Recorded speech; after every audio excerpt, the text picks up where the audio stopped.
Canal da Powerhouse, vamos trocar uma ideia aí, principalmente com os dois monstros, falar um pouquinho aí do LPO, contar umas curiosidades. Vamos que vamos. Bom, primeiro se apresentem, vá. Meu nome é Gabriel Ferro, faço parte aqui da equipe F-Race, estou com o time agora, vou ser o entrevistador da parada. Oh, bom demais. Sou o Rafael Camargo, tamo aí, tamo junto, fazendo parte e só agradecer só. Nandão. Sou Fernando Reis, atleta aposentado e sou também parte do time F-Race. É o boss, é o boss. Sou Marco Gregório, atleta de levantamento de peso ainda nativa, seleção brasileira. Prazer estar aqui hoje. Professor Sérgio Hideki, diretor técnico da F-Race Weightlift e da Powerhouse. Tamo junto. Vamos lá, vamos começar assim. Se vocês tivessem que explicar o que é o levantamento de peso numa mesa de bar, para leigos, como que vocês falariam, como que vocês explicariam? Você quer ir primeiro, Tulinho? Essa aí, Uma boa, vai. cara, pra mim é uma das coisas mais difíceis que você vai enfrentar na vida. Todo dia um desafio, todo dia uma dor. Boa, essa é uma boa colocação. Acho que de uma maneira bem simples de colocar, é o que representa a natureza humana, né? Para você demonstrar, acho que a essência do ser humano, existem algumas formas de você fazer, desde a antiguidade, que é ou ter o desafio físico, combate, homem versus homem, ou mulher versus mulher, ou de uma outra forma é mostrar quem é mais forte, que eram levantando objetos. E hoje em dia a gente faz, quer dizer, eu fazia, né? Sou aposentado, mas fez por muito tempo, que é demonstrar quem era o mais forte do mundo, através do levantamento de peso olímpico. Uma demonstração de força. Demonstração de força, exatamente. Boa. Potência, né? Força e potência. Sim. Velocidade alta, né? E alta complexidade. Né? Brutalidade, né? Brutalidade pura. E você, Cezão? Eu? É? Cara, eu vou pro lado mais professor. Eu acho que é um movimento muito complexo, mas que te traz muito benefício em termos de qualidade de vida e transferência para os esportes, para a vida, longevidade e tudo mais. Mas é algo muito desafiador dia a dia, porque cada etapa demora muito para ter resultado. E aí eu acho que é isso que alimenta cada dia a dia para seguir em frente. Como tudo na vida, não é da noite pro dia. Exatamente. Muito treino, muita dedicação, muito... Exatamente. Boa. Como que cada um de vocês foram parar no levantamento de peso? Tulinho? Bom, então... Eu, bem brevemente, eu sou do interior de Minas Gerais e tem uma universidade federal famosa lá, né, que é a Universidade Federal de Viçosa, tem um complexo de educação física que é referência até no país, e eu fazia um projeto de atletismo lá. E aí já tinha um atleta que tinha sucesso na modalidade, que é o Ellison Rosa Silva. Lescãozinho. Me chamou para um teste, eu passei, ia lá às vezes fazer uma preparação ou outra, ter uma identificação com a modalidade, e aí dei continuidade. Foi desafiador já desde o primeiro dia e aquele desafio me chamou a atenção. Com quantos anos isso? Um mês tem competição, 14. 14. E aí foi indo, fui preparando e fui... Só que em um mês eu não competi, eu competi só um ano depois. Que era só... Cara, só aprendizado, seguindo o né? processo. É que lá vai processo e depois você chega com a barra do chão que começa a competir. Eu comecei aos 10 para 11 anos de idade, eu fazia minha primeira modalidade foi o judô. Meu pai é de Santos, então eu fui criado em Santos. Eu fazia no Rogério Sampaio, no Canal 1, a gente fazia judô, eu e meus irmãos. E daí, quando a gente se mudou para São Paulo, a gente começou a fazer preparação física com o levantamento de peso olímpico. Tanto eu e meus irmãos, e eu acabei me identificando mais com a modalidade, eu acabei ficando no levantamento de peso olímpico. Então, já para 10, 11 anos de idade foi quando eu iniciei na modalidade. Através do incentivo do meu pai, que ele colocou a gente na modalidade para fazer a preparação física. E eu, consequentemente, acabei me identificando mais com o peso e acabei ficando no peso. Cezão? Eu? Não, eu fui entusiasta só no peso. Eu conheci na Austrália, vendo um box de crossfit, galera levantando. Não conheci o crossfit, foi de curioso. Acabei gostando mais do levantamento de peso. Aí o treinador me levou para conhecer o Centro Olímpico de Sydney. Fiquei apaixonado. E aí quando voltei pro Brasil, fiquei louco para comprar barra e anilha para treinar isso aí. E aí que eu caí nas mãos do seu Horácio da Silva. Acabei conhecendo o Fernando. Pais do Fernando. Mais o Fernando. E toda a família, né? E aí, pô, nada melhor do que grudar na referência. Lógico. E aí acabei aprendendo e não saí mais da família. Legal. E aí depois... Parte da família. Depois de de uns 10 anos de prática de levantamento de peso olímpico, basicamente foi entrar no powerlift. E aí hoje eu tô até hoje velhinho, mas estamos competindo. Bom, Túlio acho que já respondeu a minha próxima, mas... E aí já quero emendar uma segunda. Qual foi a primeira competição inesquecível para ti? Eu acho que você já falou em direto aí que foi essa primeira. Sim ou não? Não, a primeira foi quando eu fui pro Mundial com o Fernando, lá em 2013. Ele puto, ele dos Estados Unidos puto, ele tinha chance de medalha também. E eu classifiquei, foi logo depois de Londres. Eu nunca tinha classificado pro Mundial adulto, a gente feliz, vendo todos os caras, o Fernando já tinha visto, né, antes. E eu tenho até essa foto que eu mostrei pra você puto da Polônia. Foi na Polônia, Wrocław. Na Polônia. E aí o Matheus, desse jeito que ele falou, rodando tudo, tirando foto de todo mundo, tudo era novidade. E isso pra mim foi ali que a ficha caiu. Caralho, mano, estamos chegando no nível dos caras. Olha onde eu tô, né? Que foi emocionante. Ninguém competiu bem. Nem você, nem o Matheus. Isso mesmo. Só que foi emocionante estar no evento com o Fernando. Estar na competição com o Fernando e o Ellison na época era um status muito grande. De poder viajar com eles. Isso na seleção mesmo. Cara, quero treinar pra estar junto com o Fernando lá. Isso era um status assim. E você acha que isso que influenciou negativamente para a competição? Não, de estar com o Fernando? Eu digo, tipo, a emoção, talvez o deslumbre da parada. Isso porque o Fernando estava mais vezes nos Estados Unidos, aí o cubano pegou, levou a gente pro Equador, a gente fez um Pan-Americano bom, pegamos medalha lá e depois fomos para esse Mundial. E lá encontramos com o Fernando, treinando pesado depois de muito tempo, e aí Tem razão. foi só confusão, mas a gente empolgado de estar lá com todo mundo, sabe? E ter que manter ele, isso foi...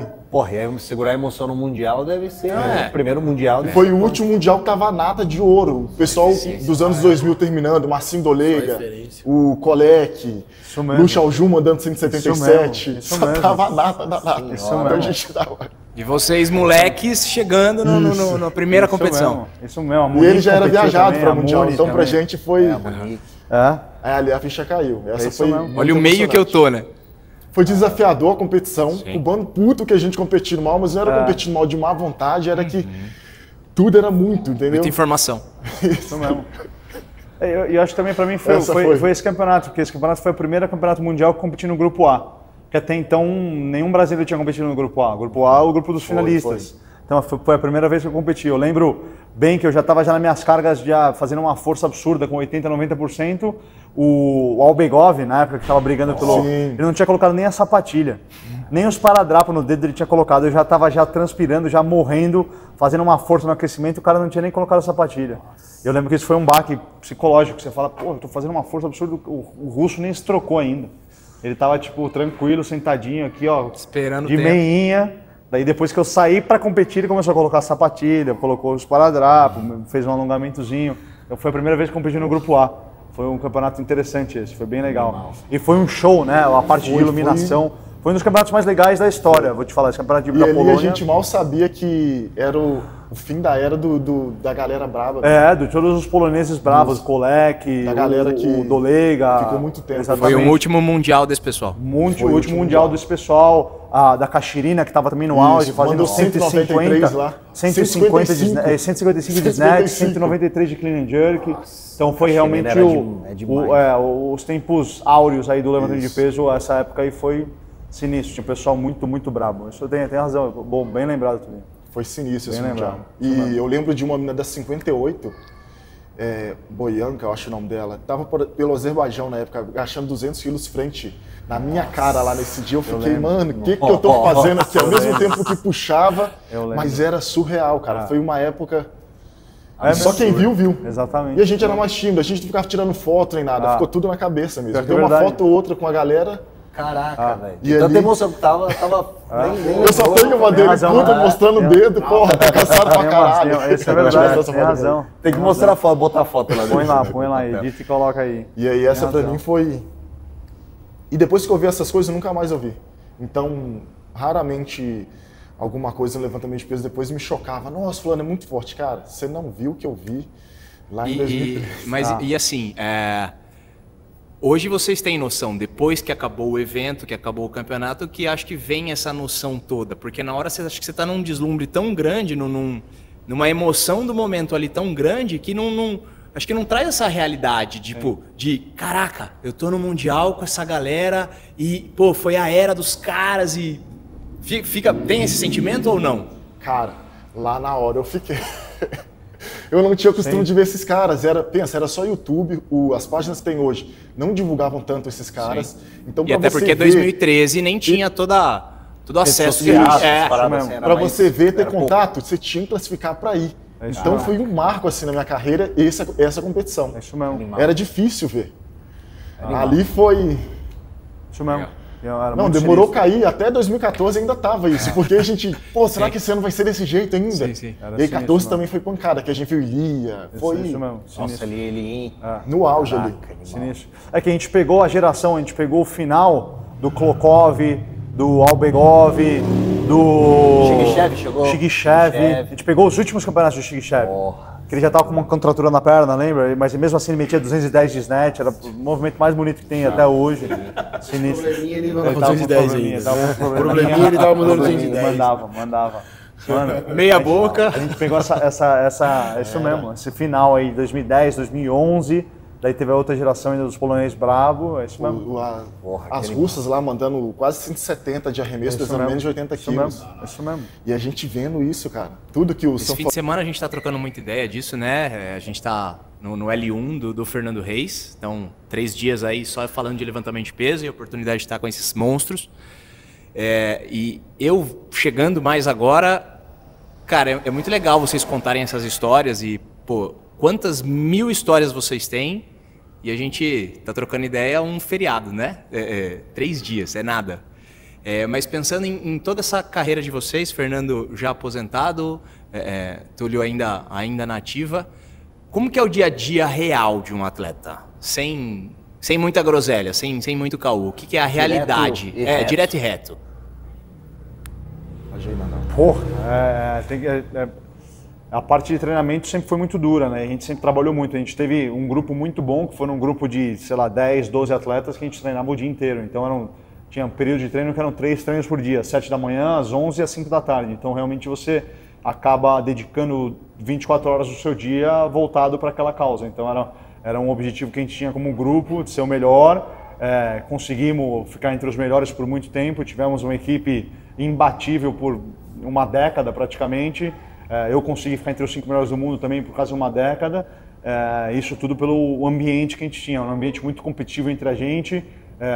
E a gente passava mais tempo entre a gente do que com as nossas famílias. A gente viajava, fazia camping de treinamento, ficava treinando direto.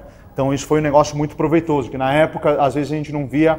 A gente sabia da importância, mas não via com olhos que eu vejo hoje, como realmente foi uma bênção, foi um negócio muito, muito positivo que a gente passou, muito aprendizado que a gente passou junto, e isso que a gente vai levar para todas as gerações, para o resto da vida, os aprendizados que a gente passou junto, e foi um negócio, uma época bacana, mas se você tem o seu objetivo de ser atleta, como a gente falou esses 3 dias no curso, alta performance não é saúde, alta performance são outros 500, a brincadeira, o buraco é mais embaixo, então você tem que ter muito claro na sua cabeça. Muitas vezes não faz sentido, se você colocar no papel não faz sentido. Alta performance é melhor você ser famoso no Instagram, ser coach do que você quiser ser coach, mas ser atleta de alta performance é para poucos. São poucas pessoas que têm esse privilégio de suportar a pressão que a gente suportou como atleta.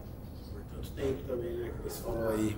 Década, né, meu? Então é uma coisa Exatamente. realmente afina. Isso, querendo ou não, década no auge, na verdade. Isso mesmo. Porque fora ainda período de formação, que deve ter, né, mais de uma década para só formado, para chegar. Exatamente. É aquele negócio que é mais punk. O chegar, querendo ou não, eu acho que é uma parte fácil. Agora, se manter no auge, eu acho que é uma Demora menos, né? Até de tempo. Exato. Você se manter, como o Fernando se manteve no auge, pô, quanto tempo, Fernando? 10 anos, uma década. 10 anos. 10 anos. Hoje em dia é muito difícil o atleta se manter tanto tempo assim. Tanto tempo. Ele vem um ciclo, e aí já vem outro, já vem outro, já vem outro. Ele ainda faz parte da galera da antiga ainda, que ficava. Por isso que a galera ficava tão famosa, né? E trabalhos se perpetuam até hoje. Porque é muito tempo ali vendo os caras. Viravam ídolos mesmo. Sim. Hoje vem um ciclo, eu já mudo o ídolo, eu já mudo o ídolo. E esses não. Permanece. Uma referência, né? Vira uma referência constante aí. Isso. Boa. Qual o treino mais difícil que vocês já fizeram? Ah, meu amigo, os primeiros treinos no Equador, que era na altitude. 3 treinos ali era sinistro, que era altitude, é quase 2.000 metros, né? Não, era mais, 2.700 metros. Aí quase 3.000 metros. Era 2.700 metros. E 7 da manhã. 2.700. Era na montanha, lá no fim do Os treinos no mundo. Equador eram sinistros. Os primeiros Não eram... respira. As primeiras 3 semanas, a parte de adaptação era muito ruim. Passava muito mal, vomitava, ficava zoado. As primeiras 3 semanas eram cruel. Você fica com febre, fica zoado. Mas depois, quando você vem pro chão aqui, sente bem. Mas o seu também, Nandão, foi lá? Sim, sim. era A lá, gente fez foi. muito. Fizemos muito lá. Muito, muito, muito, muito. Muito. Treinamos muito lá também. Fizemos muita preparação lá, por um bom tempo. Acho que foi. Essa preparação, por mais difícil que fosse, não ajudou nos outros lugares depois quando foi? Lógico, claro que A sim. recuperação e tudo. Porque não tinha aclimatação, já chegava e pau. É isso mesmo. Por exemplo, viajamos hoje.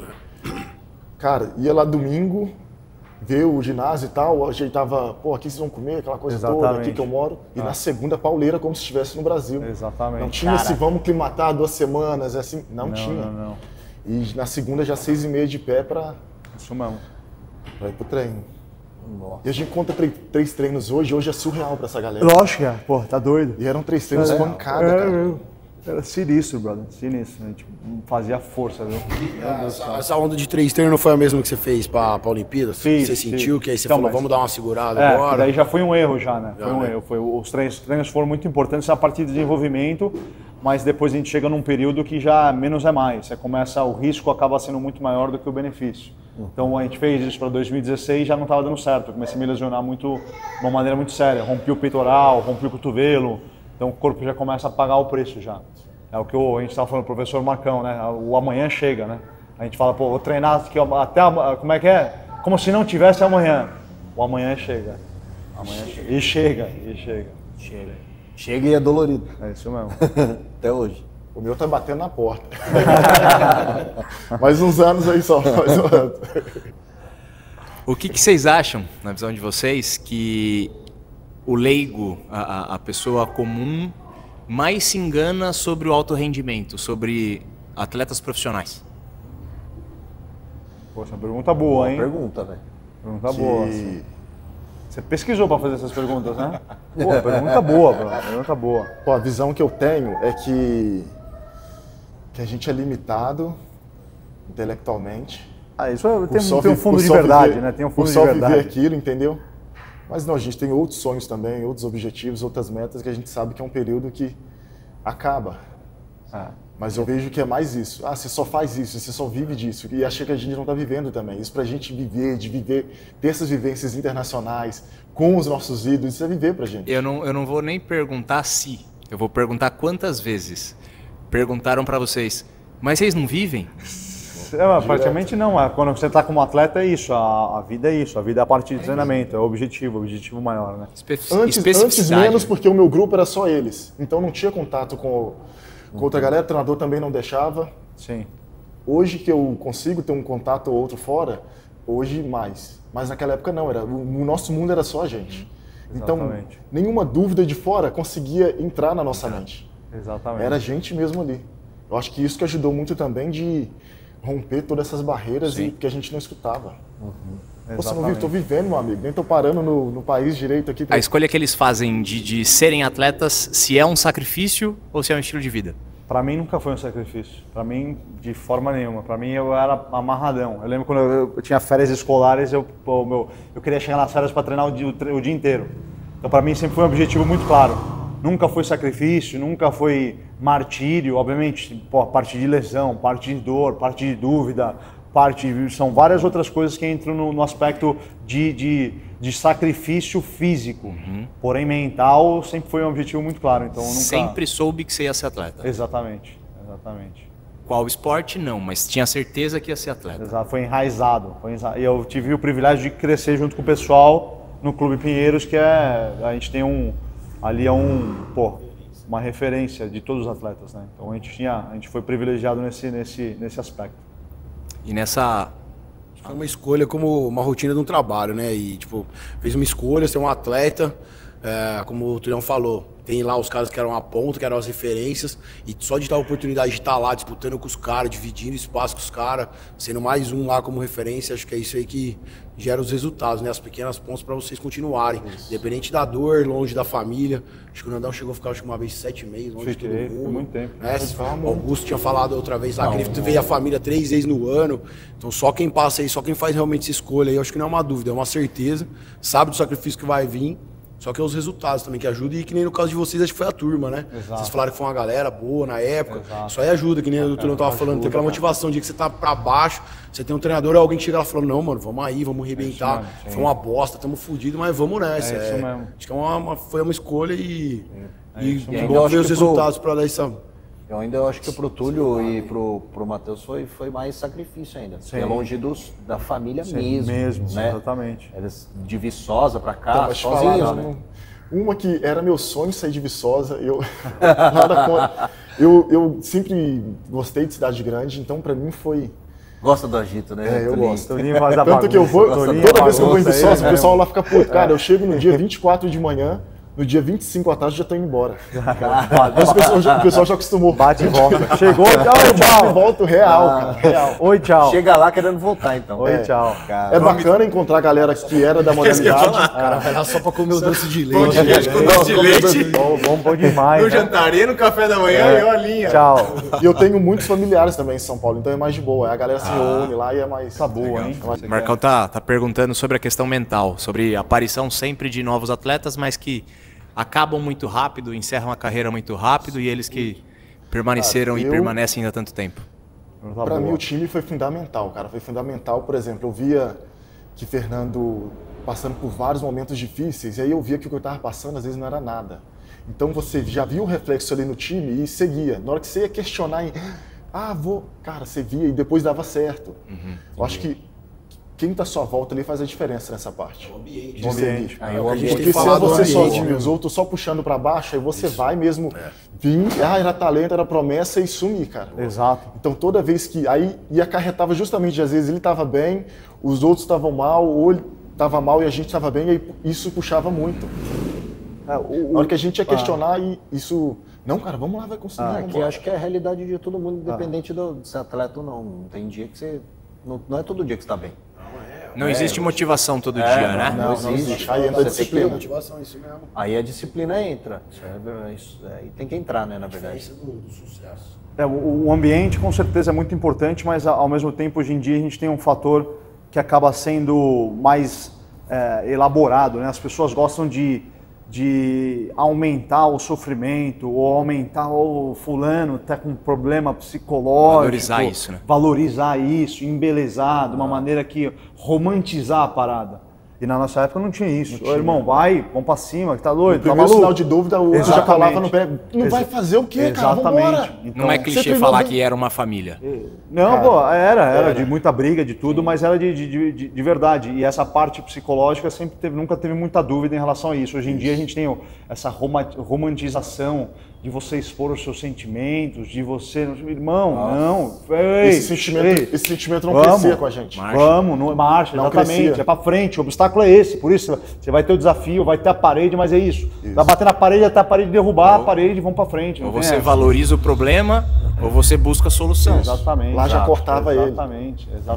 Bora e tem que seguir. Bora buscar a solução. É isso. Exatamente, É isso, exatamente. Porque senão você fica, todo mundo fica sentindo, como é que fala, sentindo feeling sorry, sentindo Pressionado? não pressionado, sentindo pena.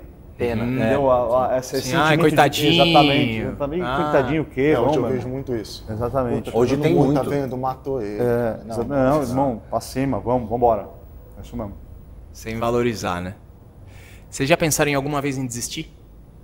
Cara, quando eu pensei na volta, Volta de onde? eu Daqueles tive que uma não pausa, foram, né? 15 até metade 16 ali, aí o irmão dele me chamou pro CT, ele, não, você tem que voltar, ele tava indo pra Miami. E aí eu competi bem o brasileiro. Falei, cara, será que é isso mesmo de novo? Muita dor, será que vai chegar lá? E aí eu fiz um ano fodido de novo. Aí eu fui campeão pan-americano no arranco, aí Enfim, aí em Anaheim, que é tem nessa pintura aqui, você foi grupo A, eu também fui grupo A. Ali pra mim foi... Que aí foi a vez que mais teve brasileiro no grupo A. É isso mesmo, isso é verdade. Eu e ele chegando com a chance de medalha lá. Isso é verdade. E foi no ano que eu pensei assim de desistir mesmo. Falei, porque tava muito doído. Esse ano foi doído. Só que o resultado veio depois. É isso mesmo. Porque ele foi embora. No que ele foi embora, aí a sala sentiu o baque. Porque ele que aguentava tudo. Ele que era o cabeça de, cara, deu errado, mas lá na frente você vai colher. Sim. Não tinha mais isso. Aí quando saiu, meu amigo, eu já levantava mais peso. Antes a gente tinha feito o processo todo junto, né, de eles indo pra super. Ninguém, mal levantava 200 ainda. E ali eu senti. O Fernando era a referência de vocês. Era. Aí ali eu vi que a mente foi era ele mesmo na maior, sala. Sim. É o maior. Porque eu via ele levantar 200 de arranco, cara, vou fazer de arremesso. Então pra mim era um parâmetro, não tinha mais isso na sala. Aí eu fiquei o que mais levantava ali Você e depois foi o a meu irmão. referência, né? Eu ia Você perguntar foi uma isso. referência. Com a mudança do Fernando, você que assumiu essa Porque responsabilidade, aí a essa pressão vinha liderança. de, cara, você tem que fazer, não tinha mais ninguém. Aham. Com um nível acima pra chegar, cara, você vai conseguir. Você era Era mais eu que tinha antigo? que motivar a galera. Você era O mais já antigo? estava parando, né? Já tinha Isso, parado, já tava- na verdade. já tinha aí seu irmão parado. machucou, né? E aí ficou só você mesmo. Aí era eu pra equilibrar a sala com o treinador. Isso pra mim foi um baque, assim, de uns 6 meses que eu achei que, ixi, mano, eu acho que eu não aguento isso não.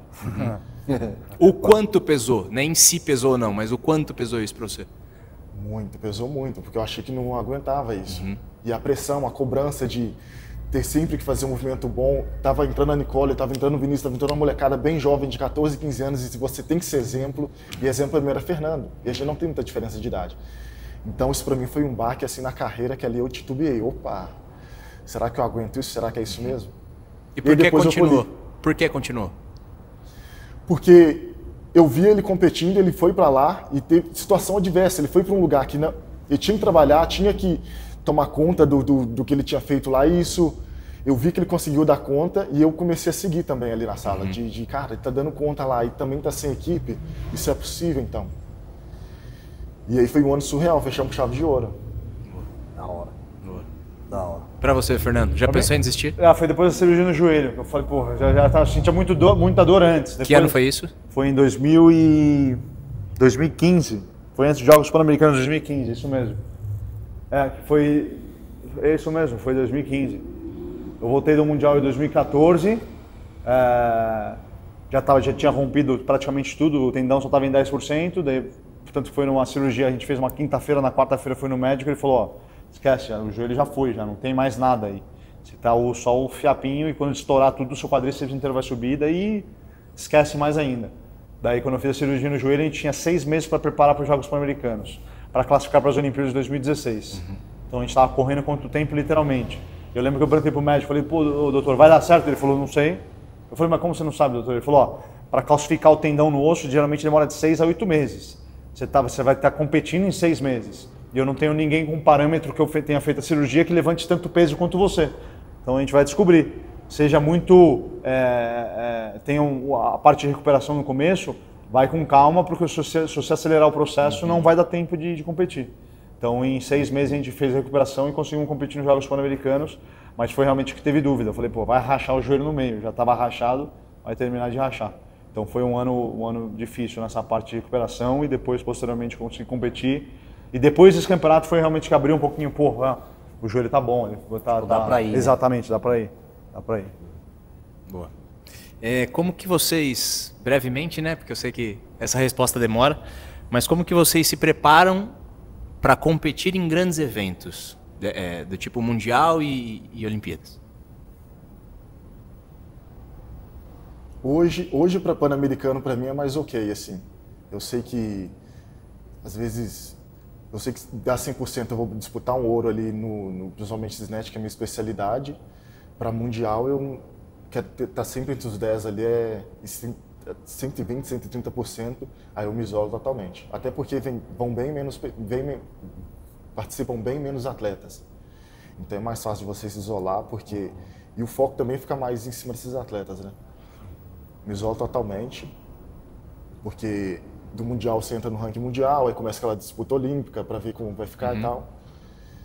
E eu me sinto bem, assim, entendeu? De me isolar e só focar nisso, porque senão começam as dúvidas. O atleta que não foi já está focado em outro evento que às vezes não é de escala tão grande, e se você começa a baixar o foco, chega lá na competição é só pancada e uma pedida que você erra, você desce 5, 6 posições ali. Então eu me isolo. E para mim isso sempre deu certo, que era o que a gente sempre fazia, sem escutar os outros, e aí me faz bem para estar focado nesses grandes eventos aí. Você é o treinador e ponto.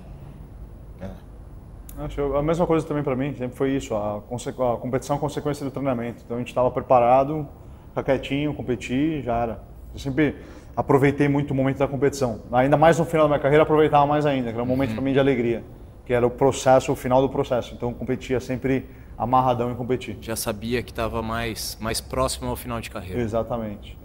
E daí também mais próximo ao final de carreira, eu sabia que já estava nos finalmente, que não ia conseguir postergar muito a minha carreira, então eu aproveitava mais ainda. Os momentos que eu não aproveitava quando era moleque, por nervosismo, falta de experiência, então eu aproveitava mais ainda quando eu estava no final de carreira, aproveitava cada momento da competição. Boa. Vamos mudar um pouquinho o tema.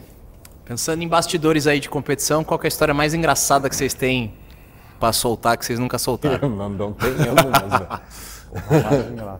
Não, o diferencial dele era o seguinte, cara, lá atrás a postura era totalmente diferente do que subir na plataforma. Tá. Porra, não, lá atrás tava quase chorando, mas subir na plataforma já era... Duro. Bravo. É que lá atrás pode acontecer tudo, né? Depende de como você vai aquecer também, de como vai ficar a estratégia. Eu tenho uma história boa, do Escalante. Foi no campeonato, nos Jogos Sul-Americanos. Eu lembro que o chileno, que era o campeão dos Jogos do recordista pan-americano, ele estava aquecendo e saindo pro arremesso. Ele não estava tão bem fisicamente. Daí ele fez um clean. Eu não lembro se ele estava no aquecimento ou não. Eu estava competindo contra ele, que foi a minha primeira medalha dos Jogos Sul-Americanos. Eu fiz 205 de arremesso.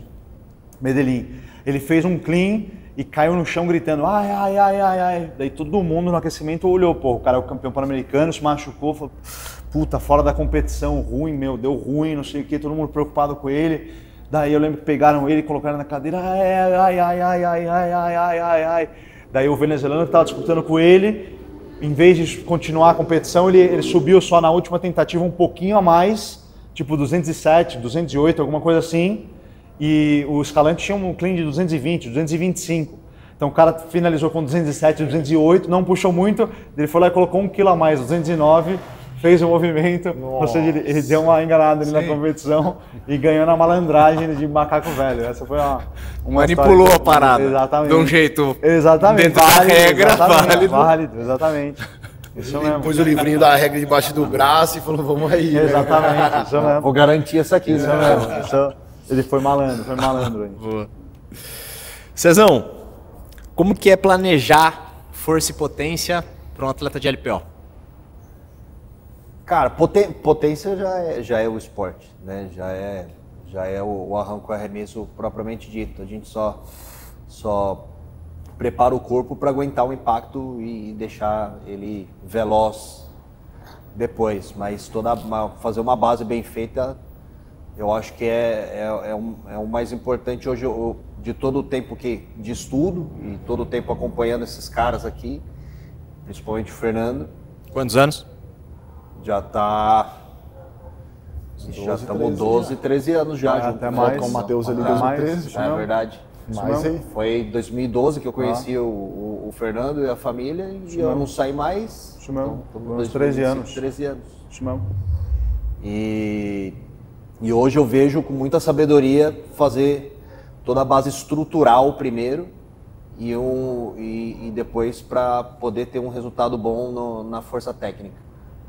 Eu acho que fazer muita musculação de compensação de cadeia, fazer uma base estrutural de core, pernas, e para depois polir bem o movimento e transformar isso daí em potência em movimento técnico.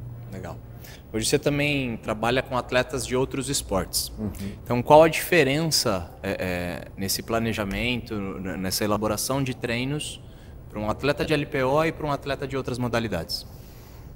O atleta de LPO a gente consegue colocar certos volumes maiores, né? Agora, e fica dedicado a isso. É um trabalho de força e potência full time, né? Full time.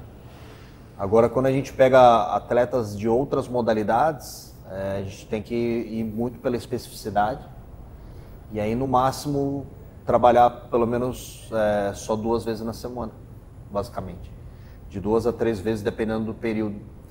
Querendo ou não, a gente não pode atrapalhar a modalidade principal. A especificidade. Que é quadro, no caso do vôlei, karatê, enfim, corrida e por aí vai.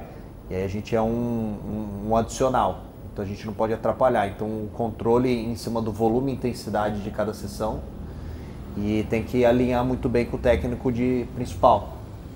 Então vai ser um menos é mais ali. A gente vai fazer alguns fundamentos, não colocar propriamente dito arranco e arremesso. A gente vai fazer muito mais puxadas, relações de power clean, dependendo do power snatch. E só colocar essas funções aí já migrando mais para a pliometria, né, fazendo algumas coisas de contraste, força com saltos, deslocamentos específicos de cada modalidade. Eu acho que esse é o X da questão, fazer uma sessão que não estresse tanto e que transfira bem para o esporte principal. Legal. Só podem escolher uma resposta. O que é mais importante? Ser forte, ser rápido, ser veloz ou ser técnico? Paredão do Big Brother, é só uma resposta. Isso é fácil demais. A técnica. Isso é força, pra mim, força. Força resolve tudo. Alguém antes de fazer na técnica fez na força. Depois alguém foi lá e aprimorou. Força. Força é o carro-chefe. Que tinha os show do Express das vidas, as coisas que era pura força, né? Força é o carro-chefe. Era os grossos. Força é o carro-chefe. Força nunca é demais. Já me ensinaram força isso desde garoto. Força só é ruim quando acaba, quando não tem. Quando é pouca. Não. Se a força não resolveu ou a porrada não resolveu é porque não foi o suficiente. Já me ensinaram isso já desde garoto. Já. Exatamente. Então, eu sou dessa também. Não foi o suficiente. Eu vou na técnica, É o mineirinho. Vou na técnica, você analisa como está acontecendo a coisa, opa. Querendo ou não... Querendo ou não, o Túlio é o mais técnico que já passou pela seleção. É mesmo. Até hoje. Sim. Boa. É legal essa parte técnica aí, que nem o Túlio falou, né, no primeiro dia ontem. Como ele veio do atletismo, ele usou a própria maneira de sair do atletismo, como é técnico, ele transferiu isso para a saída do LPO. Foi uma transferência que ele achou que ajudou bastante aí nessa parte aí. Isso é legal. Boa. Muitas sessões, muitas semanas, ainda acho que independente do período, vocês percebem e sentem o corpo amassado, o corpo não respondendo. Quando isso acontece e vocês precisam continuar treinando, porque é a profissão, ponto. Como que vocês adaptam o corpo, cabeça e o treino? Cara, é mais a mente, viu? Porque se você se propõe ao desafio, né, que às vezes a competição você tem que cumprir, não tem saída, cara. É recuperar bem, né? Uma fisioterapia, uma massagem, dormir bem, não tem saída, não tem essa de... Porque a competição está chegando, tem período que tem que fazer aquilo, tem que fazer. Não pode errar, tem um período de responsabilidade ali, então não tem essa saída. Não tem brecha. Não tem brecha, cara, o alto nível não tem brecha. Então, no máximo acaba, tá doendo, ou às vezes está com receio de fazer um movimento, analisa aquilo, mas tem que ir, não tem saída. Por exemplo, a gente competir no grupo A, principalmente manter no grupo A, ele principalmente que se manteve 10 anos, cara, é muito difícil isso. Porque se você não faz aquela carga, você não vai ficar naquele grupo. Então não tem brecha. Eu acho que é isso mesmo. Eu acho que é só 1000% mental. 1000% mental. Não tem jeito, tem que fazer o que tem que ser feito. É que nem fala, né? Alto rendimento, todo dia o corpo vai falar, chega, né? Tô cansado, não é isso. Exatamente. Quero ficar na de boa, né? Você pode aumentar tanto a parte de profilaxia, fazer mais sauna, massagem, gelo, tudo isso ajuda. São alguns elementos que você pode aprimorar na sua preparação, mas no final do dia o seu sentimento é irrelevante, o trabalho tem que ser feito, independente se você está cansado, se você está triste, se você está depressivo. O problema que tiver, o seu problema é seu, não é o problema... Fica fora do ginásio. Exatamente, o problema exatamente. Boa. Respostas rápidas, beleza? Vou fazer umas perguntinhas aí, vocês vão respondendo papum sem pensar muito. Tipo o João Kleber na parada. Vai, vamos aí. Muito bom. Vamos aí. Deadlift atrapalha o LPO? Era rápido. Pô, vai estar demorando, né? Se for muito, atrapalha. CrossFit ajuda ou atrapalha o snatch? Ajuda. Ajuda. Eu acho que atrapalha. O bodybuilding tem espaço no treino de força? Com certeza. Com certeza, sempre. Treinar LPO com tênis de corrida, pode ou é crime? Crime. Pode. Depende. Eu acho que é crime. Pode. Assassinato. Pode ter exceção aí. Exato. A gente teve o Cacativille fazendo de chinelo, porra. Nas Olimpíadas. Mas tem era história... plano, né? Então, ele esqueceu o sapato e ele treinou de chinelo. Mas tênis de corrida... Treinou de chinelo. Tem um ruim, vídeo muito famoso, né? Do Iron Man, que ele treinando de chinelinho. Não, tem um japonês que fez 160 de arranco com chinelo. Sim. Chega frio Com na chinelo. plataforma, ele entra e pum, e manda bala com a vaianinha lá, isso mesmo. Mas não é tênis de corrida. Depende Tênis do de corrida acho que é Você fala muito mais, mole, né? mas tem uns mais... Se for plano, acho que é o quê? Vamos entender Tanto um tênis de Toshiki- corrida como um mais amortecimento, mais alto, mais instável. Aí entra no errado, né, mano? É perigoso. Não, daí não pode. Teve o Toshiki Yamamoto que subiu de Metcon, né? Nessa hora que o aluno chega, melhor descalço do que com tênis de corrida? Não, daí vai com tênis, porque descalço também não vai ser bom também. Cai uma né? anilha no pé, a barra, aí não... Tá. Exato. Melhor Beleza, boa. O LPO vai virar popular ou sempre vai ser nichado? Difícil, a modalidade é difícil, né? De você desenvolver, fazer um bom marketing, mas acredito que vai virar popular. Acho que tem tudo para virar popular. Nos Estados Unidos já tem um movimento muito grande aí. Tem campeonato nacional com 1.200 atletas. Então acredito que isso... Eu acho que é uma tendência de aumentar. Assim como o powerlifting anos atrás, aqui ninguém falava quase nada. Exato. Por mais que sempre teve mais praticantes do que o LPO, ninguém falava muito mais. Mas hoje, pegar um campeonato paulista com 600, 700 atletas, brasileiro com 600, 700 atletas. Eu acho que nesse ponto a gente falando do CrossFit, acho que o CrossFit ajudou bastante. E como a galera procura especificação, no caso, até melhorar, que é o que a gente está fazendo hoje aqui no Level 1, acho que é isso. Então a galera vai entender, muitas vezes não sabe nem o que é a regra. Faz bem na academia, mas não sabe que o Powerlift são 3 campeonatos num só, né? Que é o supino, o terra e o agachamento.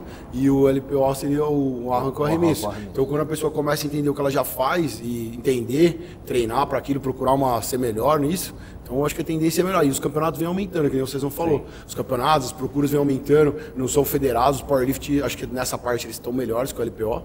Mas tá vendo bastante, então... A tendência é crescer isso aí, é melhorar. Assim. Eu acho também que é das poucas modalidades que qualquer tipo físico é bem-vindo. E pode ter sucesso. Exato. Boa. Por isso que eu Legal. acho. Bom ponto. Última. Snatch ou clean jerk? Snatch. Snatch. Eu não sei eu falar clean jerk é crime, pô. O local dele chama Snatch. Meu boss chama Snatch. Meu boss, se eu falar clean jerk.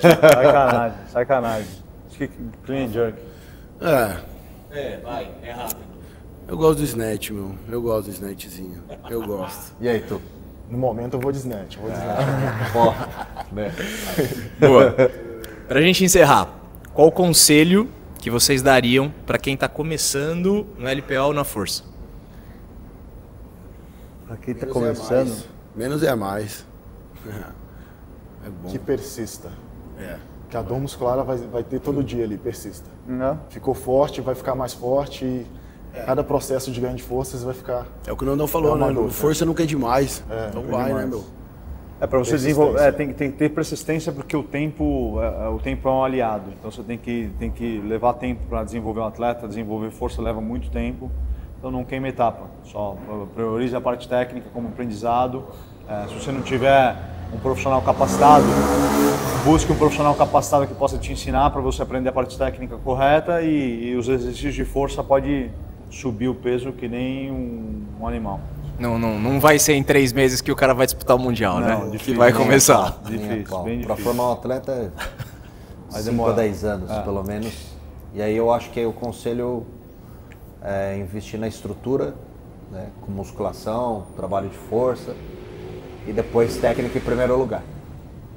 Depois que você fez sua estrutura, fez a base de força, técnica. Legal. Não tem jeito. O que... Calma, cara, pra encerrar, mano. Um erro, Vocês têm razão. um erro que vocês Tem razão, cometeram tem razão. e que hoje vocês ensinariam diferente. Bom, a gente estava até conversando disso aqui, que o Cezão estava passando alguns exercícios auxiliares, que isso, a gente, pelo menos eu posso falar por mim, mas acredito que o Tulinho também segue a mesma linha, a gente não fez isso durante grande parte da nossa carreira, que é fazer a parte dos exercícios auxiliares que a gente não dava muita atenção. Era muito específico, muita pancada e não fazia esses trabalhos até por uma questão de, não vou perder tempo fazendo isso. E isso com certeza acaba blindando o corpo, acaba fazendo com que você tenha uma longevidade maior dentro da modalidade. Então é de extrema importância e até também não errar na dose dos exercícios auxiliares. É só um pouquinho que você vai fazer a parte de fortalecimento dos músculos estabilizadores e não sobrecarregar. Porque quando a gente começou a fazer também, pelo menos eu particularmente, tinha a ideia de quanto mais peso, melhor. Então você não vai fazer um auxiliar com uma carga absurda. E na minha cabeça, se eu fizesse com uma carga absurda, eu ia estar mais forte ainda. Mas eu acabava sobrecarregando mais ainda e ficando mais exposto ainda para lesão. Então esses exercícios pequenos de auxiliares aí, isso é uma coisa que eu teria feito com mais regularidade. Isso e para mim também, que eu vejo agora, quando era período para fazer leve, não fazer leve. Não repita isso, é para fazer leve, faça leve. Por exemplo, há uns nem muito tempo atrás, há uns 2 anos atrás aqui, eu tentaria assim quase o máximo ali, sem dó nem piedade. Hoje eu respeito muito isso. Eu ia, igual o Fernando falou, cara, você está falando do meu arranco, eu domino isso, vou fazer, cara, pode botar 160, vamos. Hoje eu respeito mais. Não que é o foda, mas eu faço isso todo dia, pode ir subindo, que hoje eu respeito muito. Boa. Comecei a ter umas dores aí que, opa, vamos cuidar. Cezão? Eu acho que é a mesma coisa. Eu acho que o que faltou é sempre musculação e fortalecimento. É uma coisa que desde o futsal a gente era só pancada. Era só estar na quadra, chutando bola. Jogo, treino, pula, vai e aí a musculação tinha preguiça, aí era punk. E aí agora na força também eu vejo a importância que é isso. Porque o Davi, ele passa muito, auxiliar também, principalmente na base, e aí você vê o resultado na plataforma. São detalhes que você vem mais estruturado, vem mais duro, né? A lombar, né? O Teolinho viu a lombar ali no terra ali ontem, e você fica broca, fica duro. Isso dá um grande resultado, dá segurança. Boa. Onde o pessoal pode acompanhar vocês? Falem aí as redes sociais, aqui YouTube ou Instagram. Rafael.G Camargo. Pode colar lá. E o do box? Box, cross action. Só seguir. Pra mim não precisa acompanhar não, pra mim eu já tenho muita companhia e já tenho muita amizade, então... Valeu. Manda, Tulinho. Fico mais ativo, mais perto de competição. Marco Gregório com 2C. Boa. Teu treinador.cesar.redec. Ou no canal do YouTube, Powerhouse agora. Aqui, Powerhouse. Bora. É isso, galera. Muitíssimo obrigado aí, esse bate-papo, essa troca de ideia. Vamos que vamos. Meu Instagram, _Gaferro, e o meu box, @Snatch2. E aqui é a Powerhouse, né? Não, o Aqui canal é o Powerhouse canal do Cezão. E aí você quer saber mais de levantamento de peso, né? F-Reis. Toda a parte de certificação, L1, L2, L3 e em breve L4. Vamos aí. Amém. Clínicas e workshop também. Só chamar Clínicas e nós. workshops também, é isso aí. É isso. Obrigado, galera. Obrigado a você, pô. Valeu, tamo junto. Show. Hey!